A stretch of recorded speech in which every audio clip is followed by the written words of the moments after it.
Toxic cinema ನೋಡಿದೆ ಗುರು, ಸಖತ್ತಾಗಿದೆ. ನಿಜ ಹೇಳ್ತೀನಿ, ಯಾರೆಲ್ಲ ಏನು ಬೇಕಾದ್ರೂ ಮಾತಾಡ್ಕೊಳ್ಳಿ ಗುರು. ಟಾಕ್ಸಿಕ್ ಸಿನಿಮಾ ಇತಿಹಾಸ ಬರೆಯೋದಂತೂ 100% ಸತ್ಯ ಗುರು.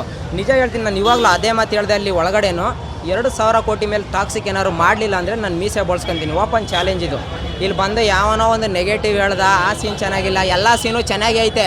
ಇವರೆಲ್ಲ ಯಾವಾಗ OTT ಆ್ಯಪ್ಗಳಲ್ಲಿ ಕದ್ದು ಮುಚ್ಚಿ ಸೀನ್ ನೋಡ್ತಾಯಿದ್ರು, ನಮ್ಮ ಬಾಸ್ ಅದೆಲ್ಲ ತಿಳ್ಕೊಂಡು ಬಂದು ಥಿಯೇಟ್ರಲ್ಲೇ ನೋಡಿ ನೀವು ಅಂತ ಸೀನ್ಗಳು ಮಾಡವ್ರೆ ಅಷ್ಟೇ.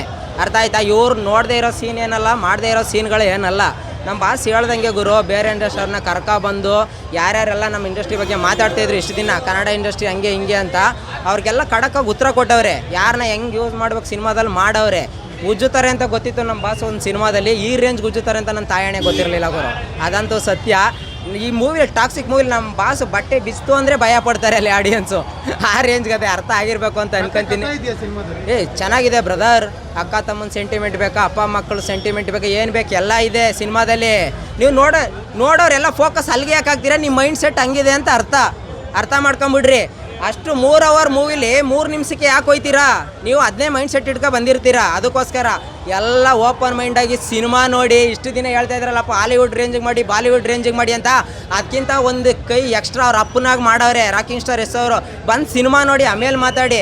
ಮನೇಲೇ ಕೂತ್ಕೊಂಡು ಅಕ್ಕ ತಂಗಿರ ಜೊತೆ ಹೋಗ್ಬೇಡಿ, ಅಮ್ಮನ ಜೊತೆ ಹೋಗ್ಬೇಡಿ ಅಂದರೆ 7 ಜೊತೆ ಹೋಗೋಣ ನಾವು? ಬರ್ತಾರ ಕೇಳ್ರಿ, ಅವ್ರ ಜೊತೆನೇ ಸಿನಿಮಾ ನೋಡ್ತೀವಿ. ಇದು ಲಾಸ್ಟ್ ವಾರ್ನಿಂಗು ಆಯಿತಾ? ಯಾರಿಗಾದ್ರೂ ಅಷ್ಟೇ, ನಾವು ರಾಕಿಂಗ್ ಸ್ಟಾರ್ ಎಸ್ ಬಾಸ್ ಅಭಿಮಾನಿಗಳು ನಾವು ಯಾರ ಬಗ್ಗೆನೂ ಇದುವರೆಗೂ ಕೆಟ್ಟದಾಗ ಮಾತಾಡಿಲ್ಲ ಆಯಿತಾ? ನಾವು ಮಾತಾಡೋದು ಇಲ್ಲ. ಬಟ್ ಎಲ್ಲೋ ಕೂತ್ಕೊಂಡು 3 ನಿಮಿಷ ಟ್ರೈಲರ್ ನೋಡಿ 3 ಅವರ್ ಮೂವಿ ಅಳಿಯೋದು ತಪ್ಪು. ಯಾಕೆ? ಮಕ್ಕಳ ಮುಖ ನೋಡಿ ಅವ್ರ ಅಮ್ಮನ ಭವಿಷ್ಯ ಹೇಳ್ತಾರೆ. ಅವರೆಲ್ಲ ಅವ್ರ ಭವಿಷ್ಯನೇ ಅವ್ರಿಗೆ ನೆಟ್ಟಿಗೆ ಗೊತ್ತಿಲ್ಲ. ಎಲ್ಲ ಔತ್ಕೊ ಕೂತಿರೋ ಅವರೆಲ್ಲ ಇಲಿಗಳೆಲ್ಲ ಇವಾಗ ಬಂದ್ಬಿಟ್ಟು ಟಾಕ್ಸಿಕ್ ಕೇಸ್ ಹೇಳ್ಕೊ ಬೇಳೆ ಬೇಯಿಸ್ಕೊತಾವ್ರೆ. ಅಲ್ಲಿ ಇಷ್ಟು ದಿನ ಮಾತಾಡಿದ ಲೆಕ್ಕ ಅಲ್ಲ. ಇಲ್ಲಿ ಬಂದು ಸಿನಿಮಾ ನೋಡಿ ಆಮೇಲೆ ಮಾತಾಡಿ. ಅರ್ಥ ಆಯ್ತಾ? ಬೇಕು ಅಂತಾನೆ ಬಂದು ನೆಗೆಟಿವ್ ರಿವ್ಯೂ ಕೊಟ್ಟಂಗಿತ್ತು. ಅದ್ರ ಬಗ್ಗೆ ಏನು ಹೇಳ್ತೀರಾ? ಅಂದ್ರೆ ನೀವು ಅವಾಗಲೇ ಒಂದು ಮಾತು ಹೇಳಿದ್ರಿ, ಕನ್ನಡ ಚಿತ್ರರಂಗದವ್ರನ್ನ ಹಾಳು ಮಾಡೋದು ಕನ್ನಡ ಚಿತ್ರರಂಗ. ಹೌದು. ಇವಾಗ ಯಾಕೋ ಇಲ್ಲಿ ಅಟ್ಮಾಸ್ಫಿಯರ್ ಅದೇ ಥರ ಇದೆ ವೀರೇಶ್ ಥಿಯೇಟರ್. ನೋಡಿ ಮೇಡಮ್, ಒಂದು ವಿಚಾರ ಹೇಳ್ತೀನಿ.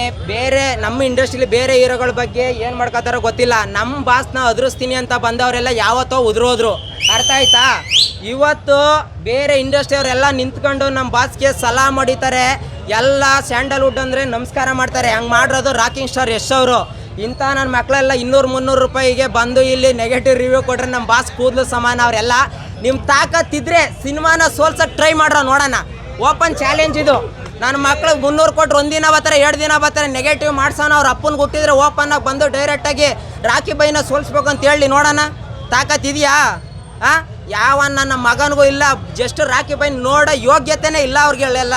ಅರ್ಥ ಆಯ್ತಾ? ಇನ್ನು ನೆಗೆಟಿವ್ ಮಾಡಿ ಟಾಕ್ಸಿಕ್ ಸಿನಿಮಾ ಸೋಲ್ಸ್ತೀನಿ ಅನ್ನೋದೆಲ್ಲ ಸುಳ್ಳು. ಬರೀ ಹಿಂದಿ ಇಂಗ್ಲೀಷಲ್ಲಿ ಹೊಡಿತಾರಲ್ಲ, ಆ ಇಟ್ಟು ಯಾರೂ ತಡ್ಕೊಳಕ್ಕಾಗಲ್ಲ ಬ್ರದರ್. ಆ ರೇಂಜಿಗೆ ಸಿನಿಮಾ ಐತೆ. ನಮ್ಮ ಕನ್ನಡದವರೇ, ನಮ್ಮ ಕನ್ನಡ ಸಿನಿಮಾಗಳ ಶತ್ರುಗಳು. ನಿಜವಾಗ್ಲೂ ಹೇಳ್ತೀನಿ ಕೇಳಿ. ಬೇರೆ ಇಂಡಸ್ಟ್ರಿಯವ್ರು ಸಲಾಮ್ ಹೊಡಿತಾರೆ ಟ್ರೈಲರ್ ನೋಡಿ, ಏನು ಗುರು ಈ ರೇಂಜಿಗೆ ಮಾಡೋರೆ ಯಶ್ ಅವರು ಅಂತ. ಇವ್ರು ನೋಡಿದ್ರೆ ಇಲ್ಲಿ ಹುಡುಕ್ತಾರೆ, ಅಲ್ಲಿ ಸರಿಯಾಗಿಲ್ಲ, ಇಲ್ಲಿ ಮರ್ಯಾದೆ ಕೊಟ್ಟಿಲ್ಲ, ಅವರು ಮರ್ಯಾದೆ ಕೊಟ್ಟಿಲ್ಲ ಅಂತ. ಇದೇ ಒಂದು ರೇಪ್ ಆದಾಗ ಬಂದು ಪ್ರತಿಭಟನೆ ಮಾಡಿರಿ, ಕಂಪ್ಲೇಂಟ್ ಕೊಡ್ರಿ ನೋಡೋಣ. ನಿಮ್ಮ ಪೌರಸ ಮೂವಿ ನೋಡಿ ತೋರಿಸಿ. ಅದನ್ನ ಬಿಟ್ಟು ಸೋಷಿಯಲ್ ಮೀಡಿಯಾದಲ್ಲಿ ಬಾತ್ರೂಮಲ್ಲಿ ಕೂತ್ಕೊಂಡು ಫೇಸ್ಬುಕ್ಕಲ್ಲಿ ಪೋಸ್ಟ್ ಹಾಕೋದಲ್ಲ ಆಯಿತಾ? ಜೈ ಟಾಕ್ಸಿಕ್.